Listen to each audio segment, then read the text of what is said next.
ನಮಸ್ಕಾರ. ದಾರಿ the way ಪಾಡ್ಕಾಸ್ಟ್ನ ಮೊದಲನೇ ಸಂದರ್ಶನ ಮಿಸ್ಟರ್ ಸುಧೀಂದ್ರ ಚಡ್ಗ ಅವ್ರ ಜೊತೆ ನಡೀತಾ ಇದೆ. ಎಲ್ಲರಿಗೂ ಸ್ವಾಗತ ಸರ್, ಕಾರ್ಯಕ್ರಮಕ್ಕೆ ಸ್ವಾಗತ. ನಮಸ್ಕಾರ. ಸೊ ಈ ದಾರಿ ಪಾಡ್ಕಾಸ್ಟ್ನ ಉದ್ದೇಶ ಏನು ಅಂತಂದರೆ, ಸುಮಾರು ಜನರಿಗೆ ಏನು ಮಾಡಬೇಕನ್ನೋದ್ರದ್ದು ಆನ್ಸರ್ ಆಲ್ರೆಡಿ ಗೊತ್ತಿರುತ್ತೆ. ಆ್ಯಂಡ್ ಇನ್ನೊಂದು, ಯಾಕೆ ಶುರು ಮಾಡ್ತಿದ್ದಾರೆ ಅನ್ನೋದು ಆನ್ಸರಿಗೆ ಸಂಪೂರ್ಣ ಆನ್ಸರ್ ಗೊತ್ತಿಲ್ಲದೆ ಇರ್ಬೋದು.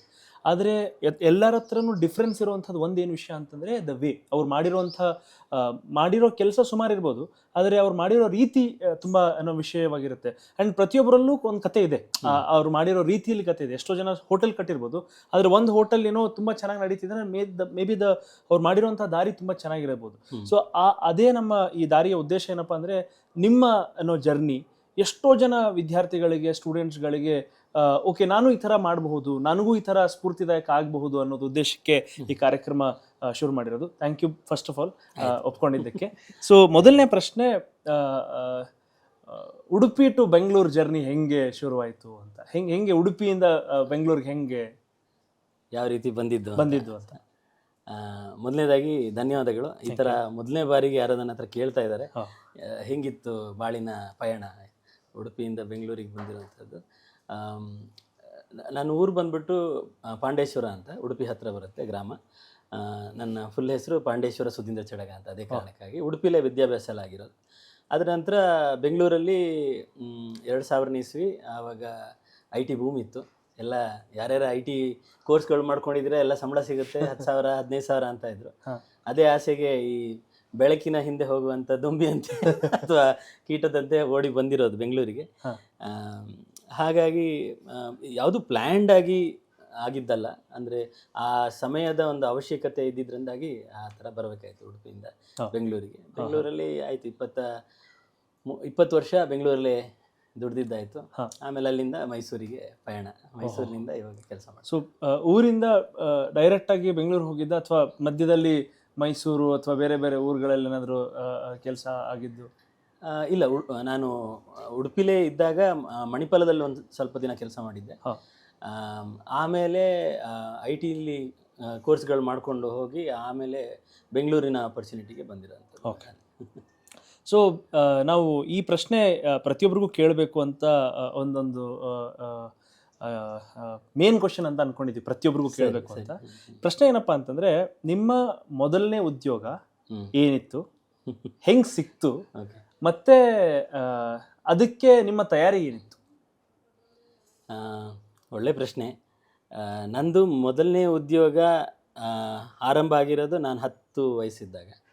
10ನೇ ವಯಸ್ಸಿಂದ ನಾನು ಈ ಹಾಲ್ ಲೈನು, ಪೇಪರ್ ಲೈನ್, ಮನೆಗೆ ಪೇಪರ್ ಹಾಕುವಂಥದ್ದು, ಪೇಪರ್ ಬಾಯ್, ಮಿಲ್ಕ್ ಬಾಯ್ ಅಂತ ಹೇಳ್ಬಿಟ್ಟು ಆ ಕೆಲಸಗಳನ್ನು ಬೆಳಿಗ್ಗೆ ಮಾಡಿಕೊಂಡು ಸಂಜೆ ಹೊತ್ತಿಗೆ ಪುಸ್ತಕದ ಅಂಗಡಿಲಿ ಕೆಲಸ ಮಾಡ್ತಾಯಿದ್ದೆ. ನನ್ನ ಮಾವ ಅವರದ್ದೇ ಪುಸ್ತಕ ಅಂಗಡಿ. ಅಲ್ಲಿ ನಮಗೆ ಶಾಲೆಗೆ ಬೇಕಾಗಿರೋ ಪುಸ್ತಕಗಳೆಲ್ಲ ಅಲ್ಲೇ ಸಿಗ್ತಾಯಿತ್ತು. ಸೊ ಆಗಿನ ಪರಿಸ್ಥಿತಿ, ಹಾಗೆ ಎಲ್ರಿಗೂ ಸಮಸ್ಯೆ ಇದ್ದಿದ್ದೆ, ಇದೇನು ವಿಶೇಷ ಅಲ್ಲ. ಸೊ ಪ್ರತಿಯೊಬ್ಬರು ಅವರವ್ರದ್ದೇ ವಿಶೇಷ ದಾರಿಯಲ್ಲಿ ಮನೆಗೆ ಸಪೋರ್ಟ್ ಮಾಡ್ತಾ ಇದ್ದಿದ್ದು. ನಾನು 10ನೇ ವಯಸ್ಸಿಂದ ಮಾಡ್ಕೊಂಡು ಬಂದೆ. 10ನೇ ವಯಸ್ಸಿಂದ 10ನೇ ಕ್ಲಾಸ್ ತನಕ ಹಾಲ್ ಲೈನು, ಪೇಪರ್ ಲೈನು, ಸಂಜೆ ಪುಸ್ತಕದ ಅಂಗಡಿಯಲ್ಲಿ ಕೆಲಸ ಮಾಡುವಂಥದ್ದು ಮಾಡ್ಕೊಂಡು ಬಂದೆ. ಆಮೇಲೆ 10ನೇ ಕ್ಲಾಸ್ ನಂತರ ಮನೆಯ ಪರಿಸ್ಥಿತಿ ಸ್ವಲ್ಪ ಇದ್ದಿರೋದ್ರಿಂದಾಗಿ ನಾನು ಒಂದು ಗೋಡೌನಲ್ಲಿ ಕೆಲಸ ಮಾಡ್ತಾಯಿದ್ದೆ. ಈವ್ನಿಂಗ್ ಕಾಲೇಜಲ್ಲಿ ನಾನು BCom ಮಾಡಿರೋಂಥದ್ದು. ಗೋಡೌನಲ್ಲಿ 5 ವರ್ಷ ಕೆಲಸ ಮಾಡಿದೆ. ಏನಪ್ಪ ಕೆಲಸ ಗೋಡೌನಲ್ಲಿ, ಏನು ಕೊಡ್ತಾರೆ? 10ನೇ ಕ್ಲಾಸ್ ಪಾಸ್ ಆದವನಿಗೆ ಗೋಣಿ ಹೊರಬೇಕು, ಅಥವಾ ಗನ್ನಿ ಬ್ಯಾಗ್ಸನ್ನು ಲೋಡ್ ಮಾಡೋದು, ಅನ್ಲೋಡ್ ಮಾಡೋದು. ಅದೊಂದು ಲಾಟ್ರಿ ಕಂಪ್ನಿ, ಆಗ ಲಾಟ್ರಿ ರನ್ ಆಗ್ತಾಯಿತ್ತು, ಗೋವಾ ಸ್ಟೇಟ್ ಲಾಟ್ರಿ. ಸೊ ಲಾರಿಗೆ ಲೋಡ್ ಮಾಡುವಂಥದ್ದು, ಅಲ್ಲಿಂದ ಲಾರಿ ಜೊತೆಗೂ ಹೋಗ್ಬೋದು ಕೇರಳ, ತಮಿಳುನಾಡು. ಆವಾಗ ಬಹಳಷ್ಟು ಊರು ಸುತ್ತುವಂಥ ಒಂದು ಸೌಭಾಗ್ಯ ಸಿಕ್ತು. ಇವಾಗ ಅನಿಸುತ್ತೆ ಅದೆಲ್ಲ ಎಷ್ಟರ ಮಟ್ಟಿಗೆ ಆ ಕಲಿಕೆ ಇವತ್ತಿಗೆ ನನಗೆ ಭಾಳ ಹೆಲ್ಪ್ ಆಗುತ್ತೆ. ಜನರ ಜೊತೆಗೆ ವ್ಯವಹಾರ ಮಾಡಬೇಕಾದ್ರೆ ಅಥವಾ ಟೀಮ್ಗಳನ್ನು ಮ್ಯಾನೇಜ್ ಮಾಡಬೇಕಾದ್ರೆ ನನಗೆ ಈ ಸಿಚುವೇಶನ್ಗಳೆಲ್ಲ ನೆನಪಾಗುತ್ತೆ. ಹಿಂಗಿದ್ದಾಗ ಹಿಂಗೆ ಬ್ಯಾಲೆನ್ಸ್ ಮಾಡ್ಬೋದು ಅಂತ. ಆಮೇಲೆ 5 ವರ್ಷ ನಾನು ಡಿಗ್ರಿ ಮುಗಿಯೋ ತನಕ ನಾನು ಗೋಡೌನಲ್ಲೇ ಕೆಲಸ ಮಾಡ್ತಾಯಿದ್ದೆ. ಬೆಳಿಗ್ಗೆಯಿಂದ ಸಂಜೆ ತನಕ ಮಾಡೋದು, 4:15ಗೆ ಹೊರಡೋದು. ನನಗೆ ಆ ಗೋಡೌನಲ್ಲಿ ಉಳಿದವರೆಲ್ಲ ನನಗೆ ಸ್ಟೂಡೆಂಟ್ ಅಂತ ಕರಿತಾಯಿದ್ರು. ಸ್ಟೂಡೆಂಟ್ ಅಂತ ಕಳಿಸು ಅಂತ ಹೇಳ್ಬಿಟ್ಟು. ಸೊ ಅವ್ರಿಗೆ ವಿಶೇಷ, ಅವ್ರಿಗೊಂದು ವಿಚಿತ್ರ, ಏನಪ್ಪ ಇವನಿಗೆ ಈವ್ನಿಂಗ್ ಕಾಲೇಜ್ ಹೋಗುವಂಥ ಏನಿದೆ ದರ್ದು, ಇವನಿಗೆ ಹೆಂಗೂ ಕೆಲಸ ಮಾಡ್ತಾ ಇದ್ದಾನೆ, 600 ರೂಪಾಯಿ ಸಿಗುತ್ತೆ ತಿಂಗಳಿಗೆ, ಇರಲಿ ಕಂಟಿನ್ಯೂ ಮಾಡಲಿ ಅಂತ. ತಿಂಗಳಿಗೆ 600 ರೂಪಾಯಿ ಬರ್ತಾಯಿತ್ತು ತಿಂಗಳಿಗೆ. ದೊಡ್ಡ ಅಮೌಂಟ್ ಅನಿಸ್ಬೋದು. ಹಾಗೆ 1994ರಿಂದ ಒಂದಿಷ್ಟು ವರ್ಷಗಳ ಕಾಲ. ಆಮೇಲೆ ಡಿಗ್ರಿ ಮುಗೀತು. ಡಿಗ್ರಿ ಮುಗಿದಾಗ ನಾನು ಕನ್ನಡದಲ್ಲೇ ಬರ್ದಿರೋದು. BComಲ್ಲಿ ನಮ್ಮ ಕಮರ್ಷಿಯಲ್ ಲಾ ಇರ್ಬೋದು, ಬಿಸ್ನೆಸ್ ಇರ್ಬೋದು, ಇಕನಾಮಿಕ್ಸ್ ಇರ್ಬೋದು, ಎಲ್ಲನೂ ಕನ್ನಡದಲ್ಲೇ ಬರೆದಿರೋದು ನಾನು. ಅಕೌಂಟೆನ್ಸಿ ಒಂದು ಬಿಟ್ಟು, ಯಾಕಂದರೆ ಅಕೌಂಟೆನ್ಸಿ ಬರೋಕ್ಕೆ ಆಗೋದಿಲ್ಲ ಕನ್ನಡದಲ್ಲಿ, ಹಂಗಾಗಿ ಅಕೌಂಟೆನ್ಸಿ ಬಿಟ್ಟು ಅದು ಮುಗಿದ ನಂತರ ನನಗೆ ಸರಿಯಾಗಿ ಇಂಗ್ಲೀಷ್ ಮಾತಾಡೋಕ್ಕೆ ಬರ್ತಾ ಇರಲಿಲ್ಲ. ಅಂದರೆ ಇಂಗ್ಲೀಷ್ ಅಗತ್ಯನೇ ಗೊತ್ತಿರಲಿಲ್ಲ ನಮಗೆ. ಇಂಗ್ಲೀಷ್ ಮಾತುಕತೆಯ ಅಥವಾ ಅದರದ್ದು ಆ ಕೌಶಲ್ಯದ ಅಗತ್ಯತೆ ಯಾರಿಗೂ ಗೊತ್ತಿರಲ್ಲ, ನಮ್ಮ ಗುಂಪಲ್ಲಿ ಇದ್ದವ್ರು ಯಾರಿಗೂ ಗೊತ್ತಿರಲಿಲ್ಲ. ಆಮೇಲೆ ಯಾರಾದರೂ ಕೇಳಿದರೆ ವಾಟ್ ಈಸ್ ಯುವರ್ ನೇಮ್ ಅಂತೆ, ಅಂದರೆ ಬ್ರೆಡ್ ಬಟರ್ ಟೋಸ್ಟ್ ಕೊಟ್ಟರೆ ಪಿಕ್ಕಾಸ್ ಅಂತ ಅಷ್ಟೇ. ಅಂದರೆ ಅಷ್ಟು ತಮಾಷೆ ಮಾಡ್ತಾ ಇದ್ವಿ, ಅಷ್ಟು ಬರ್ತಾ ಇರಲಿಲ್ಲ. ಆಮೇಲೆ ನನ್ನ ಅಕ್ಕ ಬಾವ ಅವರು ಹೇಳಿದರು, ಒಂದಿಷ್ಟು ಡಿಗ್ರಿ ಅಂದರೆ ಡಿಪ್ಲೊಮಾಗಳು ಮಾಡ್ಕೋ, ಕಂಪ್ಯೂಟರ್ಸ್ ತುಂಬ ಬೂಮಲ್ಲಿದೆ. ಇದು 99ನೇ ಇಸ್ವಿ ಸಮಯದಲ್ಲಿ, 98-99ನೇ ಇಸ್ವಿಲಿ. ಆವಾಗ ನಾನು first time Manipal institute of ಟೆಕ್ನಾಲಜಿಯಿಂದ ಅಲ್ಲಿ ಮಾಹೆ ಅಂತ, ಹೈಯರ್ ಎಜುಕೇಷನ್ ಇತ್ತು ಮಾಹೆ, ಅಲ್ಲಿಂದ ಡಿಪ್ಲೊಮಾ ಇನ್ ಕಂಪ್ಯೂಟರ್ ಅಪ್ಲಿಕೇಶನ್ ಮಾಡಿದೆ. ಅದರಲ್ಲಿ ಆವಾಗಿನ ಕಾಲದ ವಿಂಡೋಸು, ವರ್ಡ್, ಆಮೇಲೆ ಎಕ್ಸೆಲ್ಗಳು, ಅದು ಇದು ಎಕ್ಸೆಲ್ ಇತ್ತ ಎಲ್ಲೋ ಗೊತ್ತಿಲ್ಲ ನನಗೆ, ಫಾಕ್ಸ್ ಪ್ರೋ ಮಾಡಿದ್ದು ನೆನಪಿದೆ, ಒಂದಿಷ್ಟು ಮಾಡಿದೆ. ನನಗೆ ತುಂಬ ಆವಾಗ ಅದು ಕನೆಕ್ಟ್ ಆಗಿಬಿಡ್ತು. ಅಂದರೆ ಇದು ತುಂಬ ಚೆನ್ನಾಗಿದೆ, ಏನೋ ಸ್ಕ್ರೀನ್ ಇಲ್ಲಿ ಟೈಪ್ ಮಾಡಿದ್ರೆ ಅಲ್ಲಿ ಬರುತ್ತೆ, ಅದು ಹೆಂಗೆ ಹೋಗುತ್ತೆ ಅಂತಲೇ ಗೊತ್ತಿಲ್ಲ. ಅದು ಹೆಂಗೆ ಹೋಗುತ್ತೆ ಅನ್ನೋ ಒಂದು ಪ್ರಶ್ನೆ ಇನ್ನೊಂದು ಕೋರ್ಸಿಗೆ ದಾರಿ ಮಾಡ್ತು. ಅದು ಡಿಪ್ಲೊಮಾ ಇನ್ ಕಂಪ್ಯೂಟರ್ ಹಾರ್ಡ್ವೇರಲ್ಲಿ ಏನಾಯಿತು, ನಾನು ಕಂಪ್ಯೂಟರ್ನ ಓಪನ್ ಮಾಡಿಬಿಟ್ಟು ನೋಡಿ, ಲಿಟ್ರಲಿ ಓಪನ್ ಆರ್ಟ್ ಸರ್ಜರಿ, ಅದಕ್ಕೆ ತೆಗಿಯೋದು, ಮೆಮೊರಿ ಅಂದರೆ ಇದು, CPU ಅಂದರೆ ಇದು, ಇಲ್ಲೆಲ್ಲ ಹೀಗೆ ಬಸ್ ಅಂತ ಕರೀತಾರೆ, ಎಲ್ಲನೂ ಸ್ಟ್ಯಾಟಿಕ್ ಪಾಸ್ ಆಗೋದಂದರೆ ಏನು, CPU ಅಂದರೆ ಏನು, ಪ್ರೊಸೆಸರ್ ಎಲ್ಲನೂ ಕಲ್ತ್ಕೊಂಡ್ವಿ ಅಲ್ಲಿ. ಹಾರ್ಡ್ವೇರೆಲ್ಲ 6 months ಕೋರ್ಸ್ ಆಯಿತು. ಭಾಳ ನಾನು ಅದರಲ್ಲಿ ಇನ್ಸ್ಟಿಟ್ಯೂಟಲ್ಲಿ ಟಾಪ್ ಮಾಡಿದೆ ಅದರಲ್ಲಿ, ಯಾಕಂದರೆ ನನಗೆ ಇಂಟ್ರೆಸ್ಟ್ ಜಾಸ್ತಿ ಇತ್ತು. ಏನೋ ಕಲಿಬೇಕು, ಹೊಸದು ಇದು ಕಲ್ತ ನಂತರ ಏನು 2 ಕೊಂಬು ಬಂದುಬಿಡ್ತು, diploma computer application, diploma in computer hardware ಅಂತ ಎಣಿಸ್ಕೊಂಡು ಇನ್ನು ಬೆಂಗಳೂರಿಗೆ ಹೋದರೆ ರಾಜನಾನೆ ಅಂತ. ಆದರೆ ರಿಯಾಲಿಟಿ ಬೇರೆ ಥರ ಇರುತ್ತೆ. ಬಾವ ಕರೆದ್ರು, ಬೆಂಗಳೂರಿಗೆ ಬಂದುಬಿಡು, ಹುಡ್ಕೋಣ ಯಾವುದೊಂದು ಕೆಲಸ ಆಗುತ್ತೆ ಅಂತ. ಹುಡುಕಿದ್ದು ಎಲ್ಲೋದ್ರು ಯಾವ ಕೆಲಸ ಸಿಗಲಿಲ್ಲ. ನನ್ನ ಕಲಿಕೆಯ ಸಮಯದಲ್ಲಿ ಇದ್ದಂತಹ ಆಸೆಗಳು ಅಥವಾ ಕನಸುಗಳು ಅಲ್ಲಿ ಸಾಧಾರಣ ಕರಗ್ತಾ ಬಂತು. ಇದಲ್ಲ, ಇದು ನೈಜ ಪ್ರಪಂಚ ಈ ಥರ ಇಲ್ಲ, ಇವ್ರು ಈ ಥರ ಕೇಳ್ತಾ ಇಲ್ಲ. ನಾನು ಅಲ್ಲೇನೋ 8088 ಪ್ರಾಸೆಸರು ಇನ್ನೊಂದು ಅದು ಕಲ್ತ್ಕೊಂಬಂದ್ರೆ ಇಲ್ಲ, ಆಲ್ರೆಡಿ ಅವ್ರು ಇಂಟೆಲಲ್ಲಿದ್ದಾರೆ, ಅದ್ರ ಬಗ್ಗೆ ನಂಗೆ ಮಾಹಿತಿ ಇಲ್ಲ. ನಾನು ಕಂಪ್ಯೂಟರ್ ರಿಯಲಾಗಿ ಹೊಸದಾಗಿ ಅಸೆಂಬಲ್ ಮಾಡಿಲ್ಲ, ಥಿಯರಿಟಿಕಲ್ ನಾಲೆಜ್ ಇದೆ. ಆವಾಗ ನನಗೆ ಒಂದು ಸಣ್ಣ ಒಂದು ಕಂಪ್ಯೂಟರ್ ಶಾಪಲ್ಲಿ ಕೆಲಸ ಸಿಕ್ತು, ಕಂಪ್ಯೂಟರ್ ಅಸೆಂಬ್ಲಿ ಮಾಡುವಂಥದ್ದು. ಇದು 2000ನೇ ಇಸ್ವಿಗೆ ಆರಂಭ ಆಗಿರೋದು. ಅವ್ರು ಹೇಳಿದರು, ನೋಡು ನೀನು BCom ಆಗಿರೋದ್ರಿಂದ ನೀನು ಅಕೌಂಟ್ಸು ಮಾಡಬೇಕು ಟ್ಯಾಲಿಲಿ, ಆಮೇಲೆ ಟೈಮ್ ಸಿಕ್ಕಿದಾಗ ಬೇಕಿದ್ರೆ ಕಂಪ್ಯೂಟರ್ ಅಸೆಂಬ್ಲಿ ಮಾಡ್ಬೋದು. ಅಲ್ಲಿ ಕಂಪ್ಯೂಟರ್ ಅಸೆಂಬ್ಲಿ ಮಾಡ್ತಿದ್ದವರೆಲ್ಲ ಸೀನಿಯರ್ಸು, ಅವ್ರು ನಮ್ಗೆ ಹೆಂಗೆ ಬಿಡ್ತಾರೆ ಒಳಗಡೆ ಹೋಗೋಕ್ಕೆ, ಇವ್ನು ನನ್ನ ಕೆಲಸ ಕತ್ಕೋತಾನೆ ಅಂತ ಹೇಳ್ಬಿಟ್ಟು ಬಿಡ್ತಾ ಇರಲಿಲ್ಲ. ಬಟ್ ಅದರಲ್ಲೂ ಅಕೌಂಟೆನ್ಸಿ ಅಂದರೆ ಅವ್ರದ್ದು ಅಕೌಂಟ್ಸ್ ಮೇಂಟೈನ್ ಮಾಡಿಕೊಂಡು ಕಂಪ್ಯೂಟರ್ಸನ್ನು ಅಸೆಂಬಲ್ ಮಾಡೋದು ಕಲಿತಾ ಇದ್ದೆ. ಬಹಳ ಇಂಟ್ರೆಸ್ಟಿಂಗ್ ಫೀಲ್ಡ್ ನನಗೆ. ಹಾರ್ಡ್ವೇರ್ ಅಸೆಂಬ್ಲಿಂಗ್ ಅಂದರೆ ಕಂಪ್ಯೂಟರ್ ಅಸೆಂಬ್ಲಿಂಗ್, ಸರ್ವರ್ ಅಸೆಂಬ್ಲಿಂಗ್ ಎಲ್ಲ ಭಾಳ ಚೆನ್ನಾಗಿ ಕಲ್ತ್ಕೊಂಡೆ. ಒಳ್ಳೆ ಹೆಸರು ಬಂತಲ್ಲಿ. 600 ರೂಪಾಯಿಗೆ ಅಲ್ಲಿ ಸೇರಿರೋದು, ಮತ್ತೆ 2000ನೇ ಇಸ್ವಿಗೆ ಮತ್ತೆ 600 ರೂಪಾಯಿಗೆ ಸೇರಿದ್ದು. ಅಲ್ಲಿ ಕೆಲಸ ಬಿಡಬೇಕಾದ್ರೆ ಒಂದು 2000 ರೂಪಾಯಿನೇನೋ ಮಾಡಿದ್ರು ನಂಗೆ ಸಂಬಳ. ಅಲ್ಲಿಂದ ಕೆಲಸ ಮುಂದೆ ಒಂದು ಸರ್ವರ್, ಏಸರ್, HP ಎಲ್ಲ ದೊಡ್ಡ ದೊಡ್ಡ ಬ್ರ್ಯಾಂಡ್ಗಳು, ಆ ಸರ್ವರ್ಗಳನ್ನು ಇನ್ಸ್ಟಾಲ್ ಮಾಡುವಂಥದ್ದು.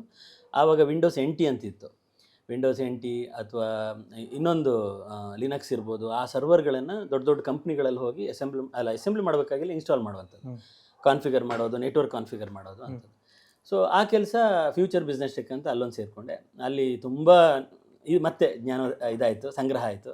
ಅಲ್ಲಿಂದ ನನಗೆ ನೆಟ್ವರ್ಕ್ಗಳು ಅಂದರೆ ನನ್ನ ಪರಿಚಯ, ಫ್ರೆಂಡ್ಸು ಬೇರೆ ಬೇರೆ ಬೇರೆ ಕಂಪ್ನಿಗೆ ಹೋಗಿರೋದ್ರಿಂದ ಅಲ್ಲೆಲ್ಲ ಪರಿಚಯ ಮಾಡ್ಕೋತಾ ಇದ್ದೆ. ಸೊ ಅಲ್ಲಿ ಒಂದು ಆಪರ್ಚುನಿಟಿ ಬಂದಿರೋದು ನಂಗೆ ಸೀಮನ್ಸ್ ದೊಡ್ಡ ಕಂಪ್ನಿ. ಅಲ್ಲಿ ಕಾಂಟ್ರಾಕ್ಟ್ ಪೊಸಿಷನ್ ಒಂದು ಓಪನ್ ಇತ್ತು. ಇದೇ ಥರದ್ದು ಸಾಫ್ಟ್ವೇರ್ ಇನ್ಸ್ಟಾಲ್ ಮಾಡೋದು, ಕಾನ್ಫಿಗರ್ ಮಾಡೋದು, ಟೆಸ್ಟ್ ಬೆಡ್ ಕ್ರಿಯೇಟ್ ಮಾಡೋದು.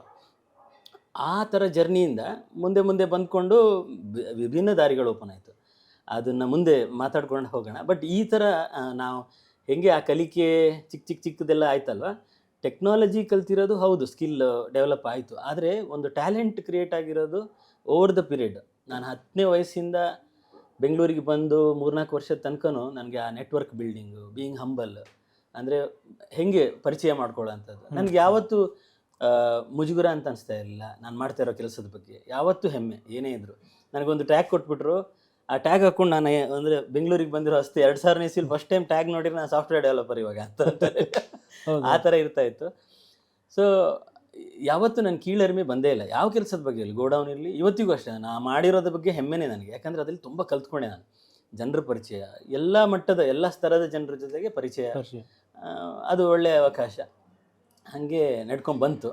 ಅದ್ರ ನಂತರದ್ದು ತುಂಬ ವಿಶಾಲವಾಗಿರ್ತಕ್ಕಂಥದ್ದು ಕಳೆದ 20 ವರ್ಷ. ಈ ಈ ಜರ್ನಿ ನೋಡಿದಾಗ ನನಗೆ ಒಂದೇನು ಅನ್ಸುತ್ತೆ ಅಂದರೆ, ಹಾಂ ಈಗಿನ ಕಲಿಕೆ ಪ್ರಪಂಚದಲ್ಲಿ ನಾನು ಪಾಠ ಮಾಡ್ತಾ ಇದ್ದೀನಿ, ಸುಮಾರು ಜನ ನಾನು ಕಲಿಯೋಕ್ಕೂ ಹೋದಾಗ, ಸೊ ನಾವು ಕಲಿತಿರ್ಬೇಕಾದ್ರೂ ಅಥವಾ ಬೇರೆಯವರು ಕಲಿಸ್ತಿರ್ಬೇಕಾದ್ರೂ ನಮಗೆ ಕುತೂಹಲ ಕಡಿಮೆ ಆಗ್ತಿದೆ ವಿಷಯದ ಬಗ್ಗೆ. ಹಾಂ ಸೊ ಜಾಸ್ತಿ ನಮಗೆ ಇದರಿಂದ ನನಗೇನು ಲಾಭ ಆಗುತ್ತೆ, ಇದರಿಂದ ಏನು ಸಿಗುತ್ತೆ, ಇದರಿಂದ ಏನು ಪಡ್ಕೊತೀನಿ, ಇದೇ ಕಾಡ್ತಾ ಇರೋಂಥ ಪ್ರಶ್ನೆ. ಅದು ನಿಮಗೂ ಆಗಿರ್ಬಹುದು ಅನ್ಸುತ್ತೆ. ಅಂದರೆ ಈ ಕಂಪ್ಯೂಟರ್ ಹಾರ್ಡ್ವೇರ್ ಕಲಿಬೇಕಾದ್ರೆ ಕುತೂಹಲದ ಜೊತೆಗೆ ಇದಾದ್ಮೇಲೆ ನನಗೆ ಏನು ಸಿಗ್ಬೋದು, ನನ್ನ ಜೀವನ ಏನು ಚೇಂಜ್ ಆಗ್ಬೋದು ಅಂತ ಅನಿಸ್ತಿರುತ್ತೆ.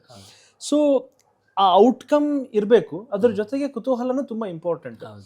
ಈ ಕುತೂಹಲ ಬರೋದಕ್ಕೆ ವಿಷಯದ ಜಿಜ್ಞಾಸೆ ಇಂಪಾರ್ಟೆಂಟ್ ಆಗುತ್ತೆ ಅನ್ಸಂತ, ಅಥವಾ ನಿಮ್ಮ ನಾನು ನೆಕ್ಸ್ಟ್ ತುಂಬ ಬೇಗ ಬೆಳಿಬೇಕು, ತುಂಬ ದೊಡ್ಡದೇನೋ ಆಗಬೇಕು ಅನ್ನೋದೊಂದು ಕಾರಣ ಆಗುತ್ತೆ? ಯಾವುದು ತುಂಬ ನಮ್ಮನ್ನ ಮುಂದೆ ಒರೆಸುತ್ತೆ? ಇಸ್ ಇಟ್ ಬಿಕಾಸ್ ನಮ್ಮ ಹಂಗರ್, ಅಥವಾ ಮುಂದೇನೋ ಒಂದು ಆಗುತ್ತೆ ಅನ್ನೋ ಹೋಪ್? ಯಾವ್ದು ಬೇಕು, ಹಂಗರ್ ಬೇಕಾ ಅಥವಾ ಹೋಪ್ ಇರಬೇಕಾ?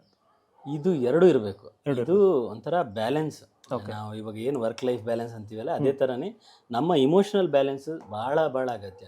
ಯಾವುದ್ರ ಕಡೆ ಜಾಸ್ತಿ ವೇಟೇಜ್ ಕೊಡ್ತೀವಲ್ಲ, ಇನ್ನೊಂದು ಕಡೆ ನಾವು ಸೋತೋಗ್ತೀವಿ. ಅಥವಾ ಆ ನಿರಾಸೆ ಅದಕ್ಕೆ ಒಂದು ಕಾದಿಟ್ಟ ಬುತ್ತಿ ಅದು ಕನ್ಫರ್ಮ್ ಆಗಿ. ಹಂಬಲ ಅನ್ನುವಂಥದ್ದು ಅಥವಾ ಆ್ಯಂಬಿಷನ್ ಇರಬೇಕು. ಆ್ಯಂಬಿಷಿಯಸ್ ವ್ಯಕ್ತಿ ಭಾಳ ಅಗತ್ಯ. ಹಾಗೆ ಹೊಸತನನ ಬಯಸುವಂಥದ್ದು. ಏನು ಮಾಡಿದ್ದನ್ನೇ ಮಾಡ್ತಾ ಇದ್ದೀನಿ, ಹೊಸದೇನಾರು ಕಲಿತೀನಿ, ಹೊಸದೇನಾರು ಮಾಡ್ತೀನಿ, ಆ ತುಡಿತ ಇರಲೇಬೇಕು.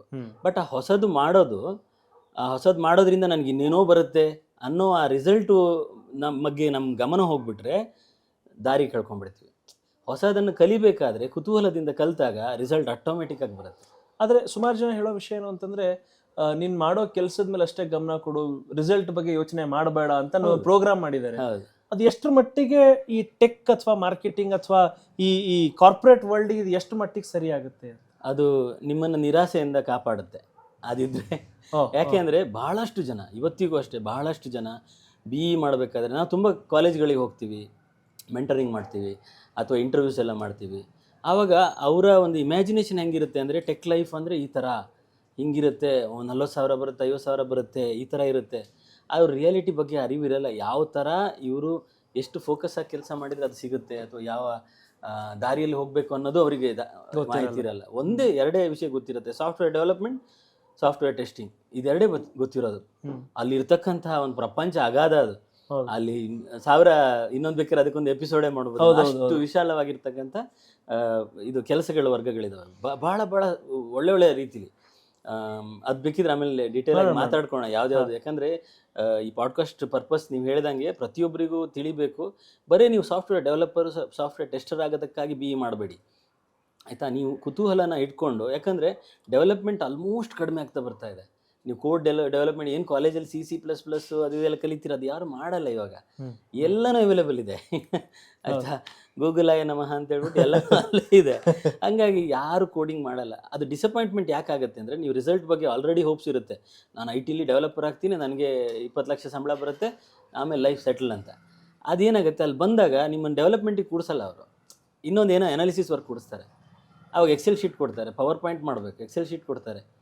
ಈ ಕೂತ್ಕೊಂಡು ನೀವು ಟೈಪ್ ಮಾಡಿ, ವರ್ಡ್ ಡಾಕ್ಯುಮೆಂಟ್ ಮಾಡಿ ಅಂತಾರೆ. ನೀವು ಅಯ್ಯೋ ಇದಕ್ಕಾಗಿ ನಾನು BE ಮಾಡಬೇಕಾಗಿತ್ತಾ ಅಂತ ಸಡನ್ನಾಗಿ ಡಿಸಪಾಯಿಂಟ್. ಈಗ IIT IIM ಇಂದ ಬರೋರೆ ಅಷ್ಟು ಡಿಪ್ರೆಸ್ ಆಗಿಬಿಡ್ತಾರೆ. ಅನಾಲಿಸಿಸ್ ವರ್ಕ್ ಕೊಟ್ಬಿಟ್ಟಿದ್ದಾರೆ ನನಗೆ ಅಂತ. ನಾನು ಕೋಡಿಂಗ್ ಬೇಕಿತ್ತು, ಕೋಡಿಂಗ್ ಇಲ್ಲ ನಮ್ಮಲ್ಲಿ ರಿಕ್ವೈರ್ಮೆಂಟ್. ಕೊನೆಗೆ ಯಾವುದೋ ಒಂದು ದಾರಿಲಿ ಹೋಗಬೇಕಾಗತ್ತೆ. ಅದಕ್ಕೆ ಅದು ನಿರಾಸೆ ಕೊಡುತ್ತೆ. ಅದ್ರ ಬಗ್ಗೆ ಕುತೂಹಲ ಇರಬೇಕು. ಇದನ್ನು ಮಾಡಿದರೆ ಇದು ರಿಸಲ್ಟ್ ಗೋಲ್ ಕಡೆಗೆ ಇರಬೇಕು. ಬಟ್ ಸ್ಟೆಪ್ ಬೈ ಸ್ಟೆಪ್ ನೋಡ್ಕೊಂಡು ಹೋಗ್ಬೇಕಲ್ಲ, ಇಲ್ಲಾಂದರೆ ಬೆಟ್ಟನೇ ನೋಡ್ಕೊಂಡು ಹತ್ತಕ್ಕೆ ಕೆಳಗೆ ನೋಡಿಕೊಂಡು ಓಕೆ ಫಸ್ಟ್ ಅಲ್ಲೋ ತನಕ ಹೋಗ್ತೀನಿ, ಆಮೇಲೆ ಅಲ್ಲಿಂದ ಮುಂದೆ ಹೋಗ್ತೀನಿ. ಫಿಲಾಸಫಿಕಲ್, ಬಟ್ ಇದು ಪ್ರಾಕ್ಟಿಕಲ್. ನನ್ನ ಜೀವನದಲ್ಲಿ ಹಾಗೆ ಆಗಿರೋದು. ಅದು 2000 ನಂತರ, ಬೆಂಗಳೂರಿಂದ ಬಂದ ನಂತರ ನನಗೂ ಆಸೆ ಇತ್ತು. ನಾನು ಅದೇ ಥರ ಯೋಚನೆ ಮಾಡ್ತಾ ಇದ್ದೆ. ನಾನು ಯಾವತ್ತೂ ನಮ್ಮ ಮ್ಯಾನೇಜರ್ಗಳ ಸಂಬಳ ಎಲ್ಲ ಕೇಳ್ಬಿಟ್ಟು ಯೋಚನೆ ಮಾಡೋದು, ನನಗೆ ಥರ ಸಂಬಳ ಬಂದುಬಿಟ್ರೆ ಸೆಟ್ಲ್ ಅಲ್ವಾ. ಅವ್ರ ಥರ ಸಂಬಳ ಬರೋಕ್ಕೆ ಶುರು ಆದಾಗಲೂ ಸೆಟ್ಲ್ ಆಗಿಲ್ಲ. ಯಾಕಂದರೆ ಅವ್ರ ಕಷ್ಟಗಳು ಅವರವರಿಗೆ ಇರ್ತಕ್ಕಂಥದ್ದು. ಅದು ಒಂದು ಚಕ್ರವ್ಯೂಹ ಇದ್ದಂಗೆ. ನೀವು ಯಾವ ಪ್ಯಾಕೇಜ್ ತಗೋತೀರಾ ಆ ಪ್ಯಾಕೇಜಿಗೆ ಸರಿಯಾಗಿ ರೆಡಿ ಆಗಿಬಿಡುತ್ತೆ ಪ್ಲಾಟ್ಫಾರ್ಮ್. ಸೊ ಇದು ಅಂದರೆ ಈ 10 minutes ಡೆಲಿವರಿ ಇರೋ ಕಾಲದಲ್ಲಿ ಪೇಷನ್ಸ್ ಆ್ಯಂಡ್ ಪರ್ಸೆವರೆನ್ಸ್ ತುಂಬ ಕಡಿಮೆ ಆಗ್ತಿದೆ. ಅಂದರೆ ನೈಟ್ 10 ಗಂಟೆಗೆ ನಾನು ಫುಡ್ ಆರ್ಡರ್ ಮಾಡಿ 15 ನಿಮಿಷಕ್ಕೆ ಬಂದ ತಕ್ಷಣ ನಮಗೆ ತುಂಬ ಕೋಪ ಬರ್ತಿದೆ. ಬೀನ್ ಸೂಪರ್ ಆ್ಯಂಗರ್ ಅಬೌಟ್ ಯಾಕೆ ಇಷ್ಟು ಲೇಟ್ ಆಯಿತು ಅಂತ. ಈ ಜರ್ನಿ ಆಫ್ ಅಂದರೆ ಒಂದು ಜಾಬ್ ಮಾಡಬೇಕು ಅಥವಾ ಕೆರಿಯರ್ ಶುರು ಮಾಡಬೇಕು ಅಥವಾ ಒಂದು ಬಿಸ್ನೆಸ್ ಶುರು ಮಾಡಬೇಕು ಅಂದರೆ we are expecting over night magics. So what is that key? I mean, ಈಗ ಫಸ್ಟ್ ಆಫ್ ಆಲ್ ಬೆಂಗಳೂರಲ್ಲೇ ಹುಟ್ಟಿ ಬೆಳೆದಿದ್ದಂದ್ರೂ ಅಲ್ಲ. ಸೊ ಉಡುಪಿಯಿಂದ ಅಲ್ಲಿಗೆ ಹೋದಾಗ so it takes its own phase of time. And ಈ ಟೈಮಲ್ಲಿ ಏನು ಅನ್ಕೊಂತಾರೆ ಅಂದರೆ ಫಾಲೋಡ್ ಪ್ರಶ್ನೆ ನಂದು, ನಾನು ಬೆಂಗಳೂರಲ್ಲಿ ಇಲ್ಲ ಅಂತಂದರೆ ನನಗೆ ಆಪರ್ಚುನಿಟೀಸ್ ಕಡಿಮೆ, ನಾನು ಓದೋಕ್ಕಾಗಲ್ಲ ಅಥವಾ ನನಗೆ ಕಲಿಯೋಕ್ಕಾಗಲ್ಲ. ಸೊ ನೀವು ಆ ಟೈಮಲ್ಲೇ ಈವ್ನಿಂಗ್ ಕಾಲೇಜ್ ಯೋಚನೆ ಮಾಡಿರೋರು. ಸೊ ವಾಟ್ ಯು ಸಿ, ಯಾಕೆ ಅಂದರೆ ಸ್ಟೂಡೆಂಟ್ಸ್ ನಿರಾಸೆ ಆಗದೆ ನಿಮ್ಗೆ ಯಾವ ಊರಲ್ಲಿದ್ದೀರೋ ಅಲ್ಲಿ ಕೂತ್ಕೊಂಡೆ ಕಲಿಬಹುದು, ಕೆಲಸ ಮಾಡಬಹುದು, ದುಡಿಬಹುದು. ಸೊ ಬೆಂಗಳೂರು ಮತ್ತೆ ಹೈದರಾಬಾದ್ ಎರಡೇ ಆಪ್ಷನ್ಸ್ ಅಲ್ಲ. ಸೊ ಸುಮಾರು ಜನರಿಗೆ ಅದೊಂದು ಥಾಟ್ ಇದೆ ದಟ್ ನಾನು ಅಲ್ಲಿಗೆ ಹೋದ್ರೇನೆ, ನಮ್ಮ ಸರ್ ತುಂಬಾ ಚೆನ್ನಾಗಿ ಹೇಳ್ತಾರೆ, ನಿಮ್ಮ ಹತ್ರ ದುಡ್ಡಿದೆ ಅಂತ ಕಾರಣ ಎಕ್ಸ್ಪೆನ್ಸಿವ್ ಟ್ರಿಪ್ ಮಾಡಕ್ಕೆ ದೊಡ್ಡ ದೊಡ್ಡ ಊರುಗಳಿಗೆ ಹೋಗ್ಬೇಡಿ, ನಿಮ್ಮೂರಲ್ಲೇ ಕಲಿಬಹುದು. ಸೊ ಅಪರ್ಚುನಿಟಿಗಾಗಿ ಹುಡುಕಾಡಿ ಹೊರತು ಜಸ್ಟ್ ಓದಕ್ಕೆ ದೊಡ್ಡ ಊರು ಹೋಗುವಂಥದ್ದಿಲ್ಲ. ನಿಮ್ಗೆ ಗೊತ್ತಿದ್ರೆ ಕಂಪ್ಯೂಟರಲ್ಲೇ ಮೊಬೈಲಲ್ಲೇ ಎಲ್ಲ ಮಾಡ್ಬೋದು ಅಂತ. ಸೊ ನಿಮ್ಗೇನು ಅನ್ಸುತ್ತೆ, ಲೈಕ್ ಯಾಕೆ ಈ ಥಾಟ್ ಪ್ರೊಸೆಸ್ ಬರ್ತಿರೋದು? ನನ್ಗೆ ಯಾಕೆ ಆ ಪೇಷನ್ಸ್ ಕಡಿಮೆ ಆಗ್ತಿದೆ? ಒಂದು. ಎರಡನೇದು, ಆ ಊರಲ್ಲಿದ್ದರೆ ಮಾತ್ರ ಬೆಳೆಯೋಕ್ಕಾಗತ್ತಾ ಅಥವಾ ಬೇರೆ ಊರಲ್ಲಿದ್ದರೆ ಮಾಡೋಕ್ಕಾಗದೇ ಇಲ್ವಾ ಅಂತ? ಇಲ್ಲ, ಭಾಳ ಒಳ್ಳೆ ಪ್ರಶ್ನೆ. ಯಾಕಂದರೆ ಈಗ ಇದಕ್ಕೆ ಸರಿಯಾದ ಉತ್ತರ ಹೇಳೋದಂದರೆ ಮನಸ್ಥಿತಿ ಆ ಥರ ಆಗಿದೆ. ಮಕ್ಕಳ ಮನಸ್ಥಿತಿ ಅಂತ ಹೇಳ್ತಾ ಇಲ್ಲ, ಅಥವಾ ಯುವಕರ ಮನಸ್ಥಿತಿ ಅಂತ ಹೇಳ್ತಾ ಇಲ್ಲ, ತಂದೆ ತಾಯಿಗಳ ಮನಸ್ಥಿತಿ ಆ ಥರ ಆಗ್ತಾ ಇರ್ಬೋದು. ನಾವು ರೇಸಿಗೆ ಬಿಡುವಂಥ ಈ ಮಕ್ಕಳನ್ನ ಈಗ ರೇಸಿಗೆ ಬಿಡ್ತಾ ಇದ್ವಿ, ಇಲ್ಲಿಂದ ರೇಸಿಗೆ ಬಿಟ್ಟರೆ ತುಂಬ ಲೇಟ್ ಆಗುತ್ತೆ, ಬೆಂಗಳೂರಿಂದ ರೇಸಿಗೆ ಬಿಡೋಣ, ಆ ಮೈಂಡ್ಸೆಟ್ಟು ಬರ್ತಾನೆ ಇದೆ. ನಿಮ್ಗೆ ಇಲ್ಲೇ ಟ್ರ್ಯಾಕ್ ಚೆನ್ನಾಗಿದೆ. ಈಗ ಉಡುಪಿ, ಮಂಗಳೂರು, ಹುಬ್ಬಳ್ಳಿ, ಯಾವ ಟೈರ್ 2 ಸಿಟಿ ಇದೆಯಲ್ಲ, ಎಲ್ಲ ಕಡೆ ಅದ್ಭುತವಾಗಿರುವಂಥ ಇಂಜಿನಿಯರಿಂಗ್ ಕಾಲೇಜ್ ಇರ್ಬೋದು, ಇದೆ. ಎಜುಕೇಷನಲ್ಲಿ ಪಯನೀರ್, ಮಣಿಪಾಲ ಎಲ್ಲ ಗೊತ್ತಲ್ವ ಯಾವ ಥರ ಇದೆ ಅಂತ. ಅದೇ ಥರ ಉತ್ತರ ಕರ್ನಾಟಕದಲ್ಲೂ ಇದೆ, ಎಲ್ಲ ಭಾಗದಲ್ಲೂ ಇದೆ. ಭಯ ಏನಂದರೆ ಇವರಿಗೆ ಆ ಮೇನ್ ಟ್ರ್ಯಾಕ್ ಬೆಂಗಳೂರಲ್ಲಿದೆ ಅಂತ, ಅವರಿಗೆ ಫೈನಲ್ ರೇಸ್ ಅಲ್ಲಿರೋದು ಅಂತ. ಅದು ಗ್ರ್ಯಾಜುವಲಿ ಕಡಿಮೆ ಆಗ್ತಾ ಇದೆ. ಹೌದು, ಇತ್ತು, ಇಲ್ಲ ಅಂತಲ್ಲ. ಬೆಂಗಳೂರಿಗೆ ಬಂದರೆ ಗ್ರೋತು, ಹೈದರಾಬಾದಿಗೆ ಹೋದ್ರೆ ಗ್ರೋತು, ಮುಂಬೈಗೆ ಹೋದರೆ ಗ್ರೋತು. ಅಲ್ಲ, ಮುಂಬೈನೂ ಇಲ್ಲ ಬಿಡಿ ಐ ಟಿಲಿ. ಬೆಂಗಳೂರು, ಪುಣೆ, ಚೆನ್ನೈ. ಓಕೆ, ಚೆನ್ನೈ ಇತ್ತೀಚೆಗೆ ಬರ್ತಾ ಇದೆ, ಬಟ್ ಸೌತ್ ಬೆಂಗಳೂರು, ಹೈದರಾಬಾದ್ ಅಲ್ಲೇ ಓಡಾಟ ಎಲ್ಲ. ಐ ಟಿ ಅಂದರೆ ನಮ್ಮ ಉಡುಪಿ ಕಡೆ ಹೋದರೆ ಪ್ರತಿಯೊಂದು ಮನೆಯಲ್ಲೂ ನನ್ನ ಮಗ ಬೆಂಗಳೂರು. ಎಷ್ಟೋ ಮದುವೆಗಳು ಬೆಂಗಳೂರಲ್ಲೇ ಆಗೋದು. ಹಾಗಾಗಿ ಅದು ಒಂಥರ ಜಂಟಿ ಸಿಟಿ ಆಗ್ಬಿಟ್ಟಿದೆ ಬೆಂಗಳೂರು, ಉಡುಪಿ. ಆ ಥರದ್ದು ಇತ್ತು 10 ಅಥವಾ ಒಂದು 5 ವರ್ಷ ಕೋವಿಡ್ಗಿಂತ ಮುಂಚೆನೂ ಇತ್ತು ತಲೆಯಲ್ಲಿ. ಬೆಂಗಳೂರಲ್ಲಿ ಓದಿ ಅಲ್ಲೇ ಕೆಲಸ, ಕ್ಯಾಂಪಸ್ಸಿಗೆ ಬರ್ತಾರೆ ಅಂತ ಅದೊಂದು ತಲೆಯಲ್ಲಿದೆ ಅವರಿಗೆ. ಬಟ್ ಕ್ಯಾಂಪಸ್ಸಿಗೆ ದೊಡ್ಡ ಕಂಪ್ನಿಗಳು ಇವತ್ತಿಗೂ ಊರಿಗೆ ಹುಡ್ಕೊಂಡು ಹೋಗ್ತಾರೆ. ಒಳ್ಳೆ ಕಾಲೇಜ್ಗಳಿದ್ರೆ, ಫಾರ್ ಎಕ್ಸಾಂಪಲ್ ನಿಟ್ಟೆಗೆ ಎಷ್ಟು ಕಂಪ್ನಿಗಳು ಹೋಗ್ತವೆ, ಗೂಗಲ್ಲು ಹೋಗುತ್ತೆ, ನಿಟ್ಟೆ ಕಾಲೇಜಿಗೆ ಹೋಗುತ್ತೆ, ಅಲ್ಲಿ ಓದಿದ್ರೆ ಓದ್ಬೋದು, ಅದೆಲ್ಲ ಟಾಪ್ ಕಾಲೇಜಸ್. ಸೊ ಬೆಂಗಳೂರಲ್ಲಿ ಇದ್ದರೆ ಬೆಂಗಳೂರು ಕಾಲೇಜ್ಗಳಿಗೆ ಐ ಟಿ ಕಂಪ್ನಿಗಳು ಬಂದು ಇಂಟರ್ವ್ಯೂ ಮಾಡಿ ತೊಗೊಂಡು ಹೋಗ್ತಾರೆ ಅನ್ನೋ ಮಿತ್ತು ಹೊರಟೋಗಿದೆ. ಹಳ್ಳಿಗೆ ಹೋಗ್ತಾ ಇದ್ದಾರೆ. ಧಾರವಾಡ, ಹುಬ್ಬಳ್ಳಿ, ಉಡುಪಿ, ಮಂಗಳೂರು ಎಲ್ಲ ಕಡೆನೂ ಹೋಗ್ತಾ ಇದ್ದಾರೆ. ಯಾಕಂದರೆ ಅದು ಪಾಲಿಸಿ ಮಾಡ್ಕೊಂಡ್ಬಿಟ್ಟಿದ್ದಾರೆ, ನಮ್ಮ ಟ್ಯಾಲೆಂಟು ಎಲ್ಲ ಕಡೆಯಿಂದ ಬರಬೇಕು ಅಂತ. ಅದರಿಂದ ಒಂದು ಅವಕಾಶ ಇದೆ. ಓದೋದಕ್ಕಾಗಿ ಬೆಂಗಳೂರಿಗೆ ಬಂದು ಸೆಟ್ಲಾಗಿ ಒದ್ದಾಡೋ ಬದಲು ಅಲ್ಲಿ ಡಿಕಂಜೆಸ್ಟ್ ಮಾಡೋಣ ಸ್ವಲ್ಪ ಕ್ರೌಡನ್ನು, ಊರ ಕಡೆಯಲ್ಲೇ ಓದ್ಕೊಂಡು ಅವಕಾಶಗಳು ಆನ್ಲೈನಲ್ಲಿ ಎಲ್ಲ ಅವೈಲೇಬಲ್ ಇದೆ. ನೀವು ಹೇಳ್ದಂಗೆ ಇವಾಗಂತೂ ಕಲಿಕೆ ಬಹಳ ಸುಲಭ, ಎಲ್ಲ ಆನ್ಲೈನ್. ಮೋಡದಿಂದ ಎಂತ ಬೇಕಾದ್ರೆ ಹೇಳ್ಕೊಂಡ್ಬಿಟ್ಟು ಕಲಿಬೋದು. ಹಾಗಾಗಿ ಕರೆಕ್ಟ್. ಈಗ ಸುಮಾರು ಜನ ಉದ್ಯೋಗ ಹುಡುಕೊಂಡು ಬೆಂಗಳೂರಿಗೆ ಹೋಗ್ತಾರೆ ಅಥವಾ ಬೇರೆ ಊರಿಗೆ ಹೋಗ್ತಾರೆ. ಸುಮಾರು ದಿನ ಕೆಲಸ ಆದ್ಮೇಲೆ ಅವ್ರಿಗೆ ಅನ್ಸುತ್ತೆ ಇದು ನಂದಲ್ಲ, ಏನೋ ನನ್ನ ಬೇರೆ ಪ್ಯಾಷನ್ ಇದೆ, ನಾನು ಗಿಟಾರ್ ಬಾರಿಸ್ಬೇಕು ಅಥವಾ ಮ್ಯೂಸಿಷಿಯನ್ ಆಗಬೇಕು ಅಥವಾ ಪೇಂಟರ್ ಆಗಬೇಕು ಅಥವಾ ನಾನು ಪ್ರಾಧ್ಯಾಪಕ ಆಗಬೇಕು ಅಂತ. ಬಟ್ ಫೈನಾನ್ಷಿಯಲ್ ಸಪೋರ್ಟಿಂದ ಕನಸುಗಳನ್ನ ನಿಲ್ಲಿಸ್ಬೋದು, ಸೈಡ್ಗೆ. ಸೊ ನಿಮ್ಮ ಪ್ರಕಾರ ಪ್ಯಾಷನ್ ಎಷ್ಟರ ಮಟ್ಟಿಗೆ ಇಂಪಾರ್ಟೆಂಟ್? ಆ್ಯಂಡ್ ಅದು ಪ್ರಾಫಿಟಬಲ್ ಆಗಲಿಲ್ಲ ಅಂದರೆ, ಅಥವಾ ಅದರಿಂದ ಅವರಿಗೆ ಹಣ ಗಳಿಸ್ಲಿಕ್ಕೆ ಆಗಲಿಲ್ಲ ಅಂತಂದರೆ, ಪ್ಯಾಷನ್ನ ಹಾಬಿಯಾಗಿ ಕನ್ವರ್ಟ್ ಮಾಡಬಹುದಾ? ಅಥವಾ ಅದನ್ನು ಹೇಗೆ, ಅಂದರೆ ಆ ಜರ್ನಿಗೆ ಹೆಂಗೆ ತೊಗೊಂಡು ಬರ್ಬೋದು? ಇವಾಗ ನಿಮಗೂ ಪುಸ್ತಕ ಓದ್ತೀರಾ, ತುಂಬ ಅನ್ನೋ ಹವ್ಯಾಸ ಇದೆ. ಸೊ ಅದು ಎಷ್ಟೋ ಜನರಿಗೆ ಅದನ್ನು ಜೀವನ ಮಾಡ್ಕೋಬೇಕನ್ನೋ ಆಸೆನೂ ಇರುತ್ತೆ. ಆದರೆ ಈ ಫೈನಾನ್ಷಿಯಲ್ ಅನ್ನೋ ಪ್ರೆಷರ್ ಇರೋ ಕಾರಣ ಅದನ್ನು ಪರ್ಸ್ಯೂ ಮಾಡೋಕ್ಕೆ ಆಗದೆ ಇರಬಹುದು. ಸೊ ಅದನ್ನು ಹೆಂಗೆ ಬ್ಯಾಲೆನ್ಸ್ ಮಾಡಬಹುದು ಅಂತ ಅನಿಸುತ್ತೆ ನಿಮಗೆ? ಮಾಡಬಹುದು, ಮಾಡೋಕ್ಕಾಗದೇ ಇರೋವಂಥದ್ದಲ್ಲ. ಆದರೆ ಒಂದು ಯಾವುದೇ ವ್ಯಕ್ತಿ, ನಾನು ಹುಡುಗರು ಅಂತ ಹೇಳಿದ್ರು ಕಷ್ಟ ಆಗುತ್ತೆ, ಯುವಕರದ್ದು ಕೆಲಸ ಶುರು ಮಾಡಿದ ನಂತರ ಒಂದು 5-6 ವರ್ಷ ಉಸಿರು ಕಟ್ಕೊಂಡು ಕೆಲಸ ಮಾಡ್ತಾರೆ. ಅವರಿಗೆ ಅವ್ರದ್ದು ಏನು ಪ್ಯಾಷನ್, ಏನು ಆಸೆ, ಅಥವಾ ಇದೆಲ್ಲ ನಾನು ಕಲಿಬೇಕು, ಇದೆಲ್ಲ ಮಾಡಬೇಕು ಅಂತ ಇದ್ದಿದ್ದು ಸೈಡ್ನಲ್ಲಿ, which are not profitable, definitely they will keep it aside. ಯಾಕಂದರೆ ಅವ್ರಿಗೆ ಅದ್ರ ಕಡೆ ಯೋಚನೆನೂ ಹೋಗಲ್ಲ. ಅವ್ರಿಗೆ ಏನಿರುತ್ತೆ ಅಂದರೆ, ಇದು ನಾನು ಜೂನಿಯರ್ ಇದ್ದೀನಿ, ನಾನು ಸೀನಿಯರ್ ಆಗಬೇಕು, ಸೀನಿಯರಿಂದ ಲೀಡ್ ಆಗಬೇಕು, ಲೀಡಿಂದ ಮ್ಯಾನೇಜರ್ ಆಗಬೇಕು ಅಂತ. ಈ ಮ್ಯಾನೇಜರ್ ರೋಲ್ ತನಕ ಬರೋ, ಯಾಕಂದರೆ ನಾನು ಆಲ್ರೆಡಿ ಮ್ಯಾನೇಜರ್ಸನ್ನು ಮ್ಯಾನೇಜ್ ಮಾಡಿದ್ದೀನಿ. ಮ್ಯಾನೇಜರ್ ರೋಲ್ ಬಂದ ನಂತರ ಉತ್ಸಪ್ಪ ಅಂತಾರೆ. ಆವಾಗ ಅವ್ರಿಗೆ ನೆನಪಾಗುತ್ತೆ, ಅಯ್ಯೋ ನಾನು ಫೋಟೋಗ್ರಫಿ ಮಾಡಬೇಕಾಗಿತ್ತಲ್ವ, ಮರ್ತೋಗಿತ್ತು ಎಲ್ಲ. ಒಂದು ಏನಾಗುತ್ತೆ ಅಂದರೆ ನಿಮ್ಮ ಹತ್ರ ಫೈನಾನ್ಷಿಯಲ್ ಸ್ಟೆಬಿಲಿಟಿ ಇರುತ್ತೆ. ಮ್ಯಾನೇಜರ್ ರೋಲಿಗೆ ಬಂದಾಗ ನಿಮ್ಮ ಹತ್ರ ಒಂದು ಸರ್ಪ್ಲಸ್ ಇರುತ್ತೆ ಅಮೌಂಟ್. ಯಾವುದೇ ಕಂಪ್ನಿಲಿ ವರ್ಕ್ ಮಾಡಿದ್ರು ಒಂದು ಮನೆ ಮದುವೆ ಪ್ರೆಷರ್ಗಳೆಲ್ಲ ಕಡಿಮೆ ಆಗುತ್ತೆ. ಮನೆ ಕಡೆಯಿಂದ ಮದುವೆ ಆಗು ಮನೆ ತಗೊಂಡಿಲ್ಲ, ಇದು ಮಾಡಿಲ್ಲ, ಇದು ಮಾಡಿದರೆ ಸೆಟ್ಲ್ ಆಗೋದು ಅನ್ನೋದೆಲ್ಲ ಕಾನ್ಸೆಪ್ಟ್ ಇದೆಯಲ್ಲ, ಅದರಿಂದ ಮುಕ್ತರಾಗಿರ್ತಾರೆ ಅವರು. ಆವಾಗ ಶುರುವಾಗುತ್ತೆ, ಅಯ್ಯೋ ನಾನು ಹಾಡು ಕಲಿಬೇಕಾಗಿತ್ತು, ನಾನು ಮೃದಂಗ ಕಲಿಬೇಕಾಗಿತ್ತು, ನಾನು ಕನ್ನಡದಲ್ಲಿ ಏನೋ ಮಾಡಬೇಕಾಗಿತ್ತು. ನಂದು ಹಾಗೆ ಆಗಿದ್ದು. ನಂಗೆ ಕನ್ನಡ ಕನ್ನಡ ಅಭಿಮಾನಿ ಅನ್ನೋಕ್ಕಿಂತ ಜಾಸ್ತಿ ಕನ್ನಡನೇ ಉಸಿರು, ಇನ್ನೆಂತ ಹೇಳೋಕ್ಕಾಗತ್ತೆ. ಹಾಗಾಗಿ ಅದ್ರ ಬಗ್ಗೆ ತುಡಿತಾ ಇತ್ತು. ಬಹಳಷ್ಟು ಹೋರಾಟಗಳಿರ್ಬೋದು ಅಥವಾ ಒಡನಾಟಗಳಿರ್ಬೋದು, ಚರ್ಚೆಗಳು, ಎಲ್ಲದರಲ್ಲೂ ಭಾಗವಹಿಸ್ತಾ ಇದ್ದೆ. ಆದರೆ ಏನು ಮಾಡ್ಬೋದು, ಇನ್ನೂ ಜಾಸ್ತಿ ಕಲಿಬೇಕು ಹಂಗಾರೆ ಕನ್ನಡ. ಕನ್ನಡದಲ್ಲಿ ಮಾಸ್ಟರ್ ಡಿಗ್ರಿ ಮಾಡಿದೆ ನಾನು ಕುವೆಂಪು ಯೂನಿವರ್ಸಿಟಿಯಿಂದ. ಎಲ್ಲರೂ ಕೇಳಿದರು, ಅದೆಂತ ಮರೆ ನೀನು MSc ಇನ್ಫಾರ್ಮೇಷನ್ ಟೆಕ್ನಾಲಜಿ ಮಾಡಿದೀಯಾ, ಇದರಲ್ಲಿ MA ಡಬಲ್ ಮಾಸ್ಟರ್ ಡಿಗ್ರಿ ಇದೆ, ಬಟ್ ಇದು ಹೆಂಗೆ ನಿಂಗೆ ದುಡ್ಡು ಕೊಡುತ್ತೆ, ಅಥವಾ ನಿನ್ನ ಕೆಲಸದಲ್ಲಿ ಕರಿಯರ್ ಡೆವಲಪ್ಮೆಂಟ್ ಹೆಂಗಾಗುತ್ತೆ ಅಂತ.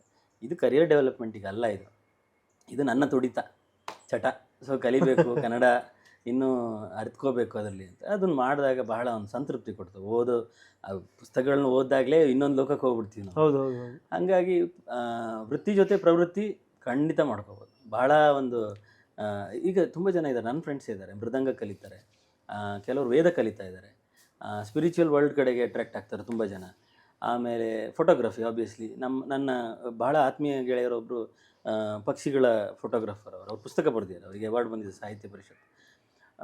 ಅವರು ಹಾಗೆ, ಅವರು ಯಾವಾಗ ಸಮಯ ಸಿಗುತ್ತಲ್ವ, 30 ದಿವಸ 10 ದಿವಸ ರಜೆ ತಗೊಂಡು ಉತ್ತರ ಭಾರತನೋ ಇಲ್ಲೋ ಚಾರಣಕ್ಕೆ ಹೋಗೋದು, ಟ್ರೆಕ್ಕಿಂಗ್ ಮಾಡೋವಂಥದ್ದು, ಫೋಟೋಗ್ರಫಿ ಮಾಡೋವಂಥದ್ದು. ಅದ್ಭುತ ಫೋಟೋಗ್ರಾಫರ್. ಆ ಥರ ಹವ್ಯಾಸನ ಇಟ್ಕೊಂಡು ಕೆಲಸನೂ ಬ್ಯಾಲೆನ್ಸ್ ಮಾಡ್ಕೊಂಡು ಹೋಗ್ಬೋದು. ನಿಮ್ಮ ಮನಸ್ಸು ನೆಮ್ಮದಿಯಾಗಿರುತ್ತೆ, ಅರ್ಧಕ್ಕೆ ಕೆಲಸ ಪ್ರೆಷರೇ ಅನಿಸಲ್ಲ ಅವಾಗ. ಹೌದು. ಯಾಕಂದರೆ ನಿಮ್ಮ ಈ ಹವ್ಯಾಸಗಳು ಏನು ಮಾಡುತ್ತೆ, ನಿಮ್ಮನ್ನು ಇನ್ನೂ ಹಂಬಲ್ ಮಾಡುತ್ತೆ. ನಾವು ಹಂಬಲ್ ಆದಷ್ಟು ಇದೆಯಲ್ಲ, ನಾವು ಬಗ್ಗದಷ್ಟು ಗುದ್ದು ಜಾಸ್ತಿ ಅಲ್ಲ, ಇಲ್ಲಿ ಬಗ್ಗದಷ್ಟು ಗ್ರೋತ್ ಜಾಸ್ತಿ ನನ್ನ ಪ್ರಕಾರ.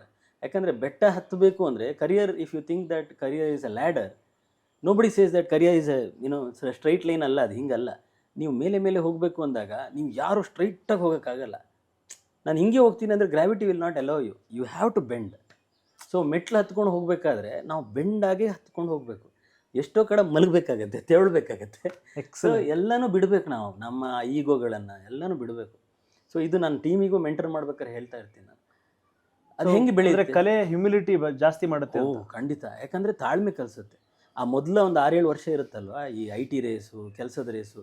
ಅಯ್ಯೋ ನನಗೆ ಬರೀ 5,000 ಬರ್ತದೆ, ಅವ್ನಿಗೆ 6,000 ಬರ್ತದೆ, ನಾನು 6,000 ಹೆಂಗೆ ದುಡೀರಿ, ನಾನು 10,000 ಹೆಂಗೆ ದುಡೀರಿ. ಆ ಒಂದು ರೇಸಿಂಗ್ ಪ್ರವೃತ್ತಿ, ರೇಜ್ ಅಂತೀವಲ್ಲ. ಈಗ ಬೈಕ್ ಓಡಿಸ್ಬೇಕಾದ್ರೆ ಒಬ್ಬ 60ರಲ್ಲಿ ಹೋಗ್ತಾನೆ, 70ರಲ್ಲಿ ಹೋಗ್ತಾನೆ, ಇನ್ನೊಬ್ಬ ನನ್ನ ಓವರ್ಟೇಕ್ ಮಾಡ್ಬಿಟ್ಟು ನಾ ಬಿಡಲ್ಲ, ಅದು ಬರುತ್ತಲ್ವ. ಆವಾಗ ನಿಮ್ಮ ಸೆನ್ಸ್ ಹೊರಟೋಗುತ್ತೆ, ಅಲ್ಲಿ ಇರೋದೇ ಇಲ್ಲ, ಬರೀ ನಾನ್ ಸೆನ್ಸ್ ಇರುತ್ತೆ ತಲೆಯಲ್ಲಿ. ಹಾಗಾಗಿ ಈ ರೇಸ್ ಇದೆಯಲ್ವ, ಕರಿಯರ್ ರೇಸು, ಅದು ಸರ್ಟನ್ ಆದ ನಂತರ ನಮಗೆ ತಾಳ್ಮೆ ಬರುತ್ತೆ. K09 ಗಾಡಿ, ಮೈಸೂರು ಗಾಡಿಗಳ ಥರ ತಾಳ್ಮೆ. ಹೋಗ್ತೀರಾ ಹೋಗಿ. ಅಲ್ಲ, ಇದಾಗಿದೆ ಅಂದರೆ ನಾನು ಮೈಸೂರಿಗೆ ಬಂದ ನಂತರ ನನ್ನ ರೋಡ್ ರೇಜ್ ತುಂಬ ಕಡಿಮೆ ಆಗ್ಬಿಟ್ಟಿದೆ. ಬೆಂಗಳೂರಿದ್ದಾಗ ಆ ಥರ ಇತ್ತು. ಬಟ್ ಅದು ಹಂಬಲ್ನೆಸ್ ಕಳಿಸುತ್ತೆ. ಹಂಬಲ್ ಆದಾಗ ಮನಸ್ಸಿನಲ್ಲಿ ಬಹಳಷ್ಟು ದ್ವಾರಗಳು ಓಪನ್ ಆಗುತ್ತೆ. ನಿಮ್ಗೆ ಇಲ್ಲೊಂದು ಪಾತ್ ಸಿಗುತ್ತೆ, ಇಲ್ಲೊಂದು ಪಾತ್ ಸಿಗುತ್ತೆ. ಇಲ್ಲ ಇದನ್ನು ಮಾಡ್ಕೊಂಡು ಹೋಗ್ತೀನಿ, ಪ್ಯಾರಲಲ್ ನಾನು ವರ್ಕ್ ಮಾಡ್ಕೊಂಡು ಹೋಗ್ತೀನಿ, ಆ ಥರದ್ದು ಬರುತ್ತೆ. ಸಮಯ ಅದಕ್ಕೆ ಕೊಡೋದು ಒಳ್ಳೇದು. ಮೊದಲಿಂದಲೇ ಕೊಟ್ಕೊಂಡು ಬಂದರೆ ನಥಿಂಗ್ ಲೈಕ್.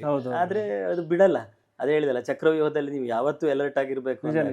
ಸೊ ಭಯ ಆಗುತ್ತೆ.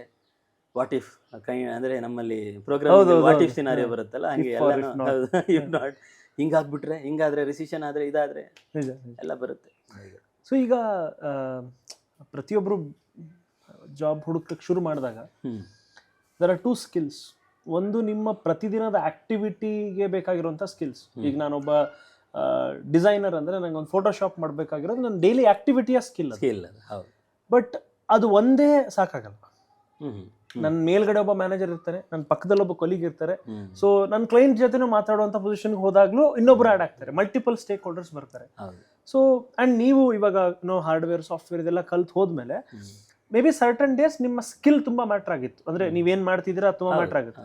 ಬಟ್ ಇವಾಗ ಅಟ್ ಅ ಪೊಸಿಷನ್ ನೀವು ನಿಮ್ಮ ಕೆಳಗಡೆ ಎಷ್ಟೋ ಜನಕ್ಕೆ ಮ್ಯಾನೇಜ್ ಮಾಡ್ತಿರ್ತೀರಾ, ಟೀಮ್ ಹ್ಯಾಂಡಲ್ ಮಾಡ್ತಿರ್ತೀರ.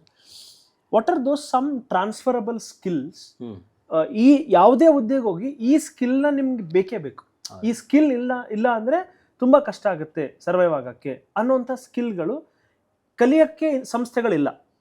ಅದು ಆನ್ ಶಾಟ್ ಅನ್ನೋ ಸಂಸ್ಥೆಯಲ್ಲಿ ಕೆಲಸ ಮಾಡ್ತಾನೆ ಕಲಿಬೇಕು. ಅದಕ್ಕೆ ತಯಾರಿ ಹೇಗಿರಬೇಕು ಅನ್ಸುತ್ತೆ?